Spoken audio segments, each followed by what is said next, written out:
اگلا سوال ہے جی، عموماً سوشل میڈیا پر کسی نان مسلم کی موت پر بھی مسلمان بھائی RIP یعنی ریسٹ ان پیس کے دعائیہ کلمات پوسٹ یا ٹیکسٹ کرتے ہیں، کیا اسلامی عقیدہ کی روح سے ایسا کرنا درست ہے؟ پلیز وضاحت فرما دیں۔ مرنے کے بعد تو کسی کافر کو آپ دعا نہیں دے سکتے، یہ حرام ہے، اور خدا نہ خواستہ اسے جائز سمجھا تو یہ کفر کی کیٹیگری میں فال کرے گا۔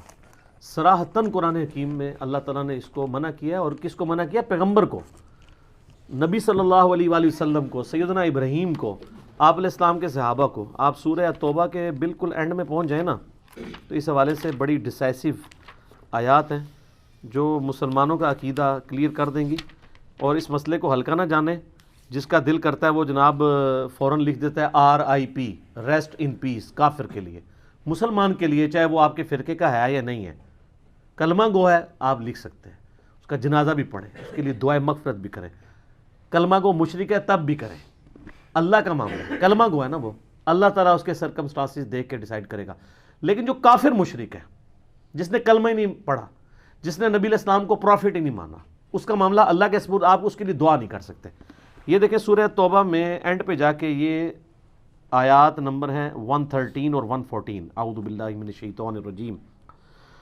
ما کان للنبی والذین آمنوا، کسی نبی کے لیے یہ شایع نہیں ہے اور نہ ہی ایمان والوں کے لیے، ان یستغفروا للمشرکین، کہ وہ کسی مشرک کے لیے استغفار کریں۔ یہاں مشرک سے مراد وہ اہل حدیث جس کو مشرک کہتے ہیں وہ والا نہیں، مشرک سے مراد بت پرست مشرک، کافر مشرک۔ وَلَوْ كَانُوا أُولِي قُرْبَى، چاہے وہ اس کا قریبی رشتہ دار ہی کیوں نہ ہو، مِن بَعْدِ مَا تَبَيَّنَ لَهُمْ أَنَّهُمْ أَصْحَابُ الْجَحِيمِ، اس کے بعد کہ جب اس پہ یہ بات کھل چکی ہے کہ وہ دوزخی ہی ہوگا۔ ظاہر ہے کہ جنرل رول یہی ہے کہ جو مشرک ہے وہ دوزخ میں جائے گا۔ باقی اللہ تعالیٰ کسی کو سرکمسٹانسز دیکھتے ہوئے کسی کے جزوی ایمان کے اوپر چھوڑ دے تو اللہ کو کوئی دھونس نہیں کسی کی۔ وہ بخاری مسلم میں حدیث ہے، ایک بندے کی موت کا وقت قریب آیا، اس نے اپنی اولاد کو اکٹھا کر کے کہا بتاؤ میں تمہارا کیسا باپ تھا؟ بڑا اچھا۔ ان کا پھر میری خواہش پوری کرو، جب میں مر جاؤں میری لاش کے ٹکڑے ٹکڑے کر دینا، اس کو آگ لگا دینا، اس کی راکھ ہواؤں میں سمندروں میں بکھیر دینا۔ لَإِن قَدَرَ اللَّهُ عَلَيَّ، اگر اللہ نے میرے پہ قدرت پا لی تو مجھے ایسا عذاب دے گا جو کسی کو نہ دیا ہوگا۔ تو یہ صراحتاً کفر ہے، یہ عقیدہ کہ اگر راکھ بکھیر دی جائے تو اللہ تعالیٰ زندہ نہیں کر سکتا، اس لیے تو وہ کرنا چاہ رہا تھا۔ جب وہ مر گیا تو مرنے کے بعد اس کے بیٹوں نے یہی کچھ کیا۔ بخاری مسلم کے الفاظ ہیں، مشکات میں آپ کو اللہ کی رحمت والے چیپٹر میں دوسری جلد کے سٹارٹ میں مل جائے گا۔ تو اللہ تعالیٰ نے ہواؤں کو، پانیوں کو حکم دیا، زمین کو کہ اس کے اجزاء جمع کرو، زندہ کر لیا۔ پھنس گیا، جس سے بھاگا تھا وہی چیز سامنے آ گئی۔ اللہ نے کہا یہ تو نے کیوں کیا؟ کہ یا اللہ تجھے ڈر گیا تھا۔ تو اللہ نے فرمایا تیرا یہ عقیدہ تھا تجھے مرنے کے بعد کوئی زندہ کر کے پوچھے گا؟ اس نے کہا یا اللہ میرا یہ عقیدہ تھا کہ مرنے کے بعد مجھے کوئی زندہ کرے گا، لیکن اس طریقے سے وہ سمجھتا تھا کہ اگر میری راکھ بکھیر دی گئی تو میرا مالک مجھے زندہ نہیں کر سکے گا۔ اس کا کفر جزوی تھا، کلی نہیں تھا۔ جزوی یہ تھا کہ اگر راکھ بکھر گئی پھر میں زندہ نہیں ہوں گا، اگر میری لاش ہی دفنائی گی تو میں زندہ ہو جاؤں گا۔ لیکن کفر تو کفر ہے۔ ابن حجر اسقلانی نے بھی اس پہ پوری بحث کی ہے کہ کفر کر کے مرا ہے وہ، لیکن اللہ نے اس کے جزوی کفر کو ایکسیپٹ کر لیا، اس کی کم عقلی کی وجہ سے، نااہلی کی وجہ سے۔ اللہ نے فرمایا تیرا واقعی یقین تھا، یا اللہ جہاں تجھے بخش دیا، اللہ نے بخش دیا۔ اسی میں کہتا ہوں کلمہ کو مشرک جو ہے نا، اللہ کو ایک مانتا ہے، نماز اللہ کی پڑھتا ہے، نماز میں ایاک نعبد و ایاک نستعین پڑھتا ہے، اس کے باوجود کسی بابے کو پکار لیتا ہے، کوئی اور مسئلہ کرتا ہے، آپ اس کی اصلاح کریں، اس پہ فتویٰ نہ لگائیں کہ اس کو آپ دوزخ میں پھینکیں اور کہ یہ مر گیا میں نے اس کا جنازہ ہی نہیں پڑھنا۔ ویسے تو وہ بھی آپ کے ساتھ یہی کرتے ہیں، مر گیا مردود، نہ فاتحہ نہ درود، وہ بھی یہی کچھ کر رہے ہیں۔ مطلب بریلوی کے اہل حدیث کا جنازہ پڑھیں گے تو اہل حدیث اگر بریلوی کو نہیں پڑھے تو کوئی پریشانی بات نہیں ہے۔ سنی شیعہ، شیعہ سنی کا، اب تو خیر کو پڑھ لے تو زیادہ بات ہے، اب تھوڑی ماڈریشن آ گئی ہے۔ تو یہ اللہ تعالیٰ فرما رہا ہے کہ جب ان پہ یہ کھل جائے کہ مشرک ہے، نہ ان کے ساتھ استغفار نہیں کر سکتا۔ وما کان استغفار ابراہیم لابیہ، اور جو ابراہیم نے اپنے باپ کے لیے استغفار کیا تھا، الا عن موعدۃ وعدہا ایاہ، تو وہ اس وعدے کے سبب تھا جو اس نے اپنے باپ سے کیا تھا۔ وہ جو سورہ مریم میں آتا ہے، جب باپ نے کہا نکل جا تو ان کا میں تیرے لیے استغفار کروں گا، تو حضرت ابراہیم اپنے باپ کے مرنے کے بعد بھی اس کے لیے دعائیں مغفرت کرتے رہے۔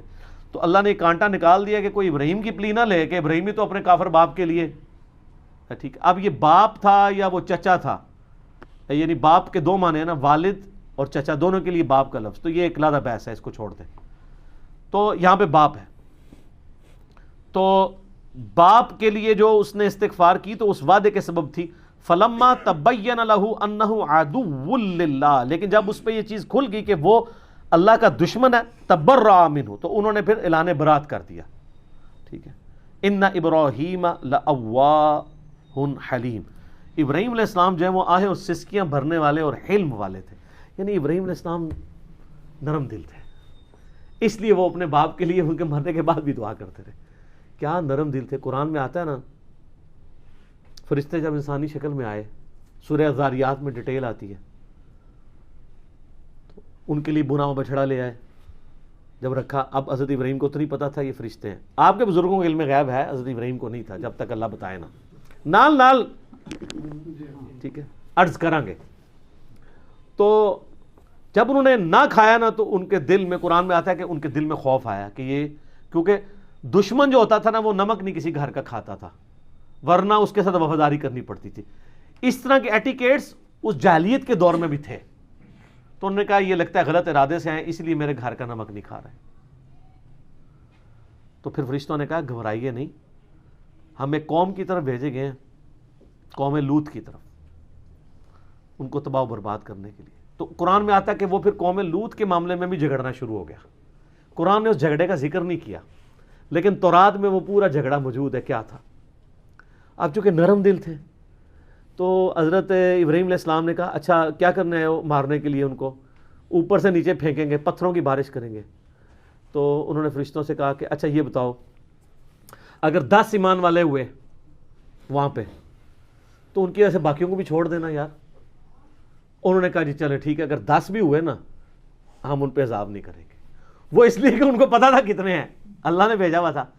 حضرت ابراہیم نے کہا یار اچھا, انہوں نے کہا نہیں 5, اگر 5 مومن نکل آئے لوط کی قوم میں, پوری قوم میں, تم نے عذاب نہیں بھیجنا. انہوں نے کہا جی ڈن. حضرت ابراہیم تو وہ تو ایکسپیکٹ نہیں کر رہے تھے کہ صرف 2 بیٹیاں ہی نکلیں گی. ہاں رائیونڈ اجتماع میں 16 لاکھ بندہ اکٹھا ہوتا ہے, اور ملتان اجتماع میں بھی 20 لاکھ بندہ اکٹھا ہوتا ہے. لوط علیہ السلام کے ساتھ 2 بیٹیاں تھیں. یہ جو آپ اتنے بڑے بڑے مجمع دیکھ رہے ہیں نا, یہ محمد رسول اللہ کی کرامت ہے زندہ.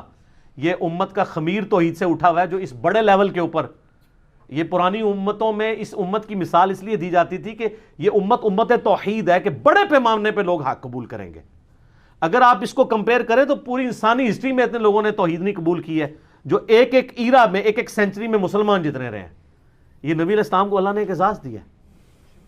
اسی بخاری مسلم کی حدیث ہے کہ جنتیوں کا نصف میری امت ہے, اور ابن ماجہ میں حدیث ہے جنتیوں کی 120 میں سے 80 صفحے میری امت سے ہیں, کیونکہ میرا معجزہ قرآن ہے نا. بخاری مسلم میں حدیث ہے کہ انبیاء پہ ایمان لانے والوں کی تعداد ڈیپینڈ کرتی تھی اس کے معجزے پہ. مجھے اللہ نے وہی کا معجزہ دیا, میں اللہ سے امید کرتا ہوں سب سے زیادہ امتی جنت میں جانے والے میری امت سے ہوں گے. یہ لہذا اس کو کوئی رائیونڈ کا کمال یا دعوت اسلامی کا کمال نہ سمجھے, یہ امت کا خمیر توحید سے اٹھا ہوا ہے. ٹھیک ہے, سالار کارواں ہے میر حجاز اپنا. تو یہ نبی علیہ السلام کی زندہ کرامت اور معجزہ ہے الحمدللہ. تو حضرت ابراہیم علیہ السلام تو سیٹسفائی ہو گئے, لیکن وہاں سے 2 بیٹیاں اور ایک لوط علیہ السلام کی اپنی بیوی بھی قرآن میں آتا ہے, اور وہ بھی کافرہ تھی, اور وہ بھی تباہ کر دی گئی. تو یہاں پہ بھی حضرت ابراہیم کا اللہ نے کہا کہ بڑا نرم دل, اور انبیاء ہوتے ہی رقیق القلب ہیں. آپ چھوٹے بچوں کو بھی دیکھا, چھوٹی سی بات پہ روئیں گے, ہنسانا چاہیں اسی ٹائم ہنسا لیں, ہنسانے کے دوران دوبارہ رلانا چاہیں رلا لیں. بڑا بندہ تو نہیں کر سکتا یہ, جتنا مرضی مائناز قسم کا بھی ایکٹر ہو, اس کو بھی دوائی آنکھ میں ڈالنی پڑے گی آنسو لانے کے لیے, وہ ڈالتے ہیں نا ڈراموں والے. لیکن بچے جو ہیں آپ دیکھیں, ایسے روتے ہیں ایسے چپ, ایسے روتے ہیں پھر وہ زار اتار. کیوں؟ ان کے دل بہت نرم ہوتے ہیں, ان کا رسپانس ایبرپٹ ہوتا ہے. انبیاء بھی چونکہ صاف دل والے ہوتے ہیں نا, تو وہ بہت رقیق القلب ہوتے ہیں. آپ نبی علیہ السلام کی احادیث اگر بخاری مسلم ملیں, آپ کو عام حالت میں نظر آئے گا کہ آپ کے پاس کوئی غم کی خبر آئی ہے تو وہ مطلب کوئی دور دراز کا بندہ ہی ہے تو آپ رونا شروع کر دیا, آنسو نہیں تھم رہے. کسی کی غم کی کوئی بات سنی تو فوراً رسپانس ہوتا تھا. تو ابراہیم علیہ السلام بھی جو ہے وہ نرم دل. اللہ کہہ رہا ہے دیکھ لیں یار کمال نرم دلی اس کی ہے جس کو اللہ کہہ رہا ہے نرم دل.